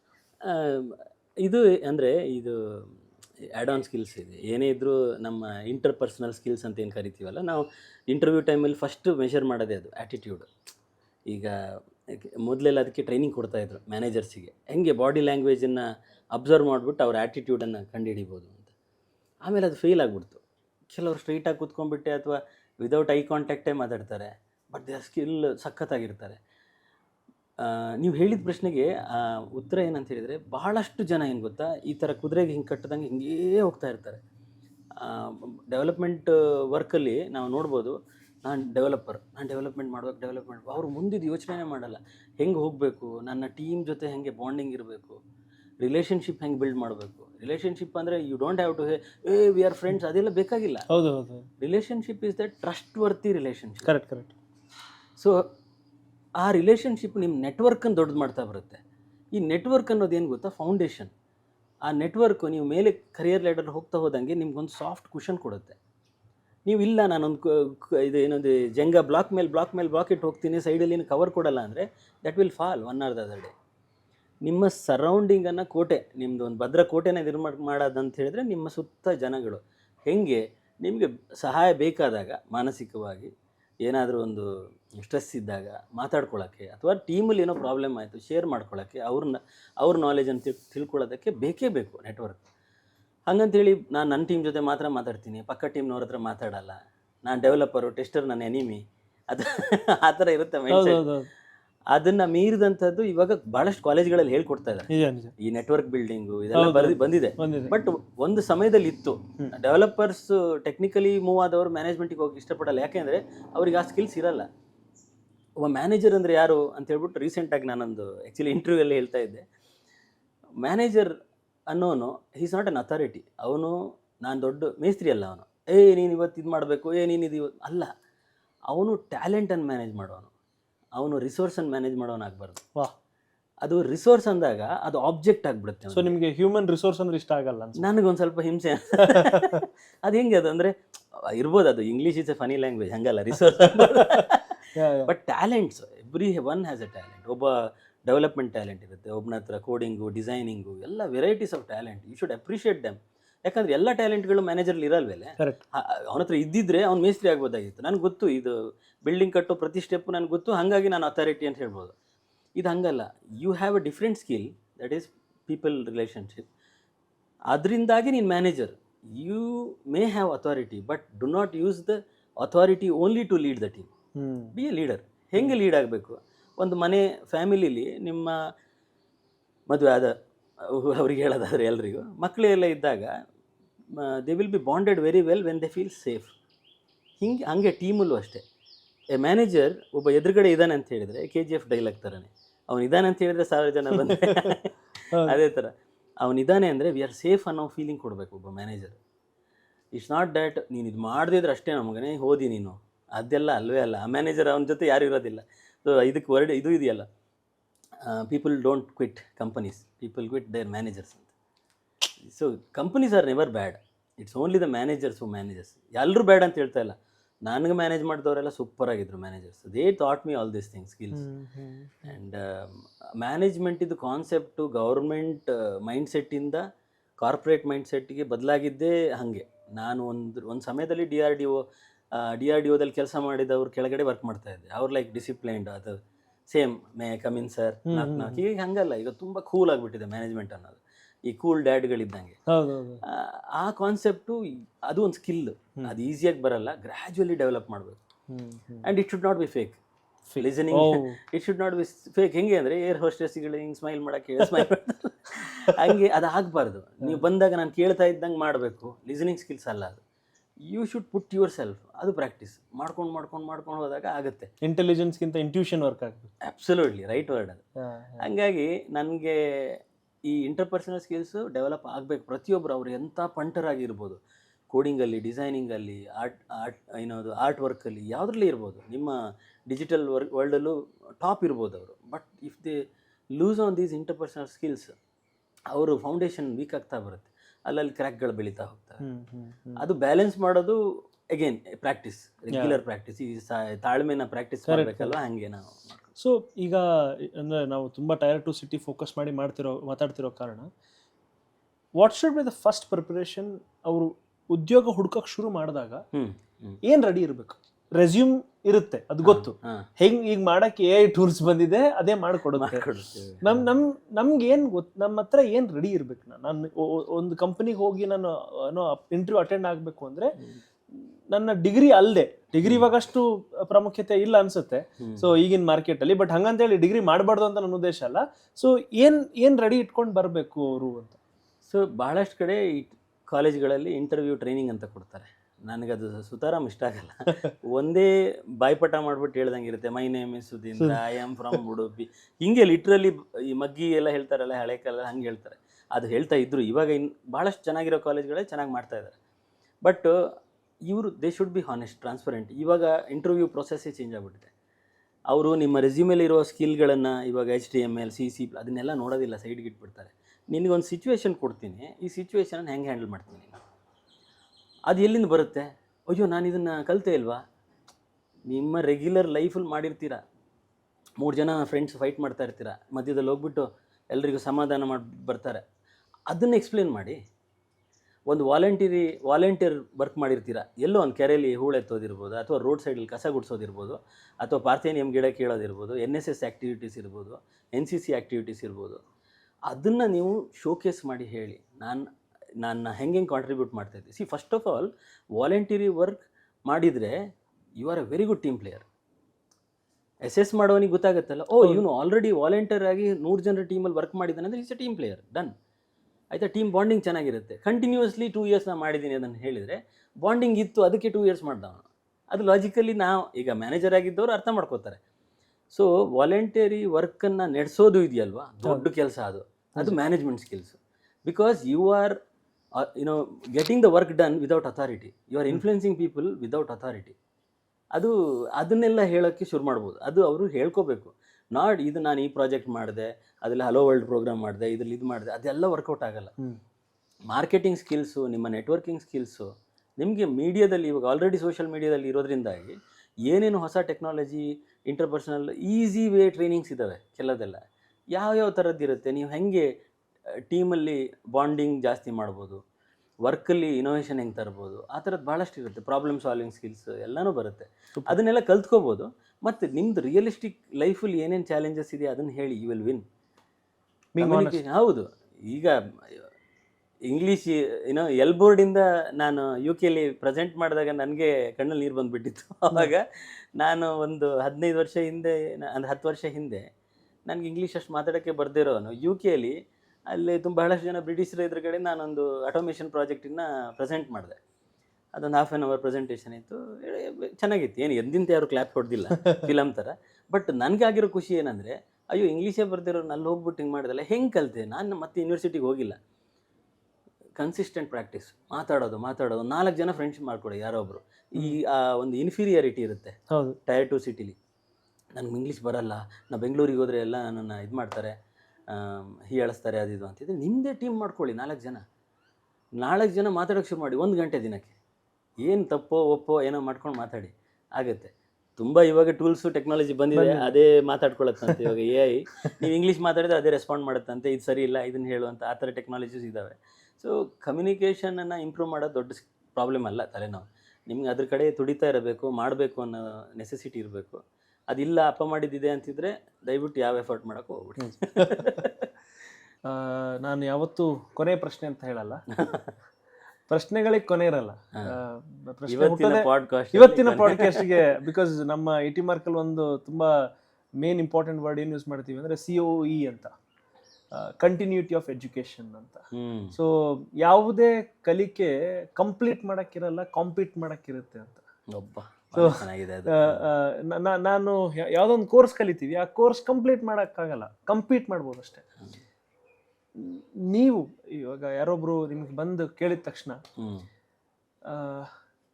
What you suggest them if they really want to take up their career?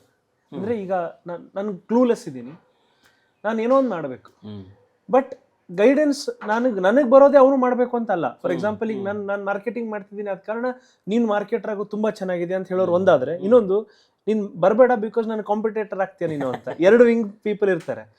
ಯಾರು ಅವ್ನ ಅರ್ಥ ಮಾಡ್ಕೊಂಡು ಆನ್ಸರ್ ಮಾಡೋದೇ ಇಲ್ಲ. ಸೊ ನಿಮಗೆ ಯಾರೇ ಒಬ್ರು ಸ್ಟ್ರೇಂಜರ್ ಬಂದು ನಿಮ್ಮ ಹತ್ರ ಪ್ರಶ್ನೆ ಕೇಳಿದ್ರೆ ನನ್ಗೆ ಹಿಂಗಿದೆ, ನಾನು ಬೆಳಿಬೇಕು ಅಂತ ಅನ್ಕೊಂಡಿದ್ದೀನಿ ಅಂತ ಅಂದಾಗ ನಿಮ್ಗೆ ಸುಮಾರು ಜನ ಗಾಡ್ ಫಾದರ್ಸ್ ಇಂದ ಬಂದಿರುವಂತಹ ಇನ್ಪುಟ್ಸ್ ತಗೊಂಡು ನಿಮ್ ಇನ್ಪುಟ್ಸ್ ಒಬ್ಬ ಸ್ಟ್ರೇಂಜರಿಗೆ ಕೊಡಬೇಕು ಅಂದ್ರೆ what will be that one go to suggestion for every stranger who wants to start something? So necessity is mother of all. Okay, ಈ ಯಾವುದೇ ಯೂತ್ ಯಾರೇ ಇರ್ಬೋದು, ಅವರಿಗೆ ಆ ನೆಸೆಸಿಟಿ ಅದು ಪಿಂಚ್ ಮಾಡ್ತಾ ಇರಬೇಕು. ಓ ಇಲ್ಲ, ನಾನು ದುಡಿಬೇಕು, ಯಾಕೆ ದುಡಿಬೇಕು ಅನ್ನೋ ಒಂದು ಪ್ರಶ್ನೆ, ಅವನ ಕ್ವಶನ್ ಇರಲೇಬಾರ್ದು. ಅವನದು ಡಿಕ್ಷನರಿಲಿ ಬರಲೇಬಾರ್ದು, ಯಾಕೆ ದುಡಿಬೇಕು ನಾನು ಅಂತ. ಯಾಕೆ ದುಡಿಬೇಕು ಅಂತ ಬಂದುಬಿಟ್ರೆ ಒಂದೇ ಅವರು ಸನ್ಯಾಸತ್ವದ ಕಡೆ ಹೋಗ್ತಾ ಇರ್ತಾರೆ, ಇಲ್ಲ ಅಂತಿದ್ರೆ ಮಾಡಿರೋದು ತುಂಬ ಇರುತ್ತೆ. ನಾನು ಯಾಕೆ ಮಾಡಬೇಕು, ಇದು ಯಾಕೆ ಈ ರೋಲ್ ಯಾಕೆ ಮಾಡಬೇಕು ಅಂತ ಇರುತ್ತೆ. Necessity is mother of all. Necessity ಇದ್ದರೆ ಅವರು ಯಾವುದೇ ರೋಲನ್ನು ಸೀರಿಯಸ್ ಆಗಿ ತೊಗೊಂಡ್ರು ಗ್ರೋತಿಗೆ ಹೋಗ್ಬಿಡ್ತಾರೆ. ಆ ಪ್ಯಾಷನ್ ಮತ್ತು ಮಾಡೋ ಕೆಲಸದ ಬಗ್ಗೆ ಕೀಳರಿಮೆ ಇರಲೇಬಾರ್ದು. ಈಗ ಹೊಸೊಬ್ರು ಯಾರೋ ಬಂದರು ನನ್ನ ಫೀಲ್ಡಿಗೆ ಆಗಿದ್ದರೆ, ಯಾಕಂದರೆ ನನಗೆ ಎಲ್ಲ ಫೀಲ್ಡ್ಗಳ ಬಗ್ಗೆ ನಾಲೆಜ್ ಇಲ್ಲ, ನನ್ನ ಫೀಲ್ಡಿಗೆ ಆಗಿದ್ದರೆ ನಾನು ಹೇಳ್ತೀನಿ ಎಕ್ಸ್ಪ್ಲೋರ್ ಮಾಡೋದಕ್ಕೆ ಅವಕಾಶಗಳು ಭಾಳಷ್ಟಿದ್ದಾವೆ. ಫಸ್ಟ್ ಐಡೆಂಟಿಫೈ ಮಾಡ್ಬೇಕು ಅದನ್ನು. ನಾನು ಯಾವ ದಾರಿಲಿ ಹೋದರೆ ಸರಿ ಇರುತ್ತೆ. ಐ ಟಿಲೇ ತೊಗೊಳ್ಳೋದು ಅಥವಾ ಸಾಫ್ಟ್ವೇರ್ ಫೀಲ್ಡಲ್ಲೇ ತೊಗೊಳ್ಳೋದಾದರೆ ಭಾಳಷ್ಟಿದ್ದಾವೆ. ಕಂಪ್ಲೈನ್ಸ್, ನಾವು ಅವಾಗಲೂ ಮಾತಾಡ್ತಾ ಇದ್ವಿ, ಕಂಪ್ಲೈನ್ಸ್ ಇರ್ಬೋದು, ಗವರ್ನೆನ್ಸ್ ಇರ್ಬೋದು, ಸಾಫ್ಟ್ವೇರ್ ಡೆವಲಪ್ಮೆಂಟು, ಟೆಸ್ಟಿಂಗ್, ಡಿಪ್ಲಾಯ್ಮೆಂಟು, ಆಮೇಲೆ varieties, project management, digital marketing, UI UX, ಎಷ್ಟಿದೆ, ಬಗೆ ಇದೆ. ಒಳಗಡೆ ಹೋದರೆ ಪ್ರಪಂಚ ಓಪನ್ ಆಗುತ್ತೆ. ಬಟ್ ಒಂದೇ ದಾರಿಲಿ ಇಲ್ಲ ನಾನು ಡೆವಲಪರೇ ಆಗ್ತೀನಿ, ಇಲ್ಲ. ಇವಾಗ ಹೊಸ ಕಾನ್ಸೆಪ್ಟ್ ಬಂದುಬಿಟ್ಟಿದೆ SRE ಅಂತ, ಸೈಟ್ ರಿಲಯಬಿಲಿಟಿ ಇಂಜಿನಿಯರ್ಸ್ ಅಂತ. They are master of all, ಆಯಿತಾ. ಸೊ ಮಾಸ್ಟರ್ ಅಂದರೆ ಅವರಿಗೆ ಎಲ್ಲ ಈ SDLC ಅಂತ ಏನು ಕರಿತೀವಲ್ಲ, ಸಾಫ್ಟ್ವೇರ್ ಡೆವಲಪ್ಮೆಂಟ್ ಲೈಫ್ ಸೈಕಲ್ ಅಂತ, ಎಲ್ಲ ಹಂತಗಳ ಬಗ್ಗೆ ಸಂಪೂರ್ಣವಾದ ಮಾಹಿತಿ ಇರುತ್ತೆ ಅವ್ರ ಹತ್ರ.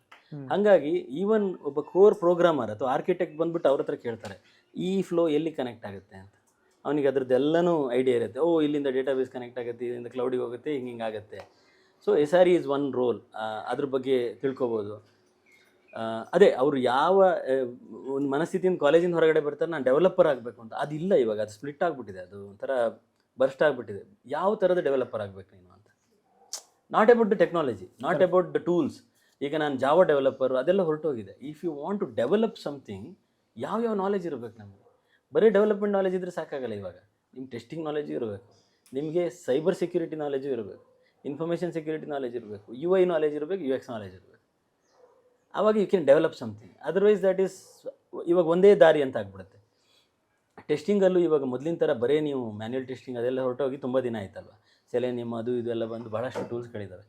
ಇವಾಗ ಅವರು ಸೆಕ್ಯೂರಿಟಿ ಟೆಸ್ಟಿಂಗ್ ಅಂತ ಇನ್ನೊಂದು ಆ್ಯಡ್ ಆಗಿದೆ. ಸೊ ಎಲ್ಲಿ ವಲ್ನರೇಬಿಲಿಟಿ ಇರುತ್ತೆ ಅದನ್ನು ಕ್ಯಾಚ್ ಮಾಡೋವಂಥದ್ದು, ಆ ಥರ. ಸೊ ಟೂಲ್ಸ್ ಅಗ್ನಾಸ್ಟಿಕ್ ಆಗದೆ ಓವರಾಲ್ ಒಂದು ವೃತ್ತಿಯ ಡೆಪ್ತನ್ನ ಅರ್ಥ ಮಾಡ್ಕೋಬೇಕು ಅವ್ರದ್ದು, ಅದರ ಆಳ ಎಷ್ಟಿದೆ ಅದು ಅಂತ. ನಾನು ಸಾಫ್ಟ್ವೇರ್ ಫೀಲ್ಡಲ್ಲಿ ಕೆಲಸ ಮಾಡಬೇಕು ಅಂದರೆ ನಾನು ಏನೇನು ಕಲಿಬೇಕು ಅಂತ. ಅದೊಂಥರ ಒಂದು ಬಾಗಿಲು, 100 ಕೋಣೆಗಳು. ಸೊ ಹಾಗಾಗಿ ಕಲಿಬೋದು, ಭಾಳ ದೊಡ್ಡ ಓಷನ್. ಎಲ್ಲೂ ನನಗನ್ಸುತ್ತೆ ನೀವು ಕಲಿಯುವ ಆಸೆ, ಕೆಲಸ ಮಾಡೋ ತುಡಿತ, ಬೆಳೆಯೋ ತುಡಿತ ಇದ್ದರೆ ಎಲ್ಲೂ ಕೆಲಸ ಇಲ್ಲ ಅಂತ ಹೇಳೋಕ್ಕೆ ಸಾಧ್ಯನೇ ಇಲ್ಲ. ಓನ್ಲಿ ಯಾರಾದರೆ ನಾನು ಅರ್ಧಂಬರ್ಧ ಮನಸ್ಸಿಗೆ ಕೆಲಸ ಮಾಡ್ತಿದ್ದೀನಿ ಅನ್ನೋನು ಮಾತ್ರ ಎಲ್ಲೂ ಜಾಬ್ ಇಲ್ಲ ಅಂತ ಹೇಳ್ಬೋದು. ಬಿಟ್ಟರೆ ಕೆಲಸಗಳು ಸಾವಿರಾರು ಕೆಲಸಗಳಿದ್ದಾವೆ, ಇಲ್ಲ ಅಂತ ಹೇಳೋಕ್ಕಾಗಲ್ಲ. ಗ್ರೋತಿಗೆ ಸ್ಟಾಪ್ ಮಾಡ್ಕೋತಾರೆ ಕೆಲವರು, ಕಂಫರ್ಟ್ ಝೋನಿಗೆ ಹೋಗ್ಬಿಡ್ತಾರೆ. ಒಂದು 4 ವರ್ಷ ಕೆಲಸ ಮಾಡ್ತಾರೆ, ಒಂದು ಮನೆ ಮಾಡ್ತಾರೆ, ಮುಗೀತು, ನಂದು ಜೀವನ ಇಷ್ಟೇ ಸಾಕು. ಅದು ಆಗಬಾರ್ದು. They should look for change. ಅದರಲ್ಲೇ ಕೆಲಸದಲ್ಲೇ ಹೊಸದು ಆಫೀಸ್ಗಳಲ್ಲಿ ಕೆಲಸ ಮಾಡ್ತಿದ್ರೆ ಒಳಗಡೆನೇ ನೋಡಿ ಇನ್ನೊಂದು ಇಂಟರ್ನಲ್ ಆಪರ್ಚುನಿಟಿ ಬರುತ್ತೆ, ಆ ಥರದ್ದು. So it depends on the person who comes to me and ask basically. Thank you, ತುಂಬ ಧನ್ಯವಾದಗಳು. ಮುಂದಿನ ಎಪಿಸೋಡಲ್ಲಿ ಮತ್ತೆ ಸೇರೋಣ, ಮತ್ತೆ ಮಾತಾಡೋಣ. Thank you.